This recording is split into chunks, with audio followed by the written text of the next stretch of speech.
अस्सलाम वालेकुम नाज़रीन, नांदेड़ उर्दू न्यूज़ में आपका इस्तकबाल है। चलिए नजर डालते हैं नांदेड़ कोरोना अपडेट की तरफ।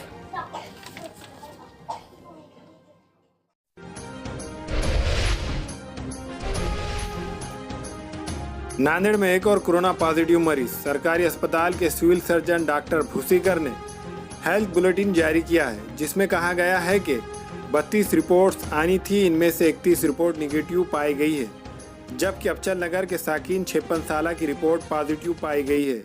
इस मरीज की हालत तशवीशनाक थी। इलाज के लिए सरकारी अस्पताल मुंतकिल किया जा रहा था और वो चल बसे। इस तरह अब नांदेड़ में कोरोना पॉजिटिव मरीजों की तादाद 31 हो गई है।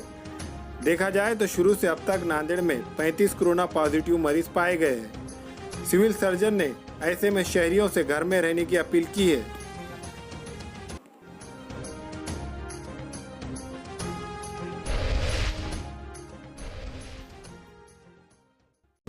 अस्सलाम वालेकुम, मैं अखिल मिर्जा।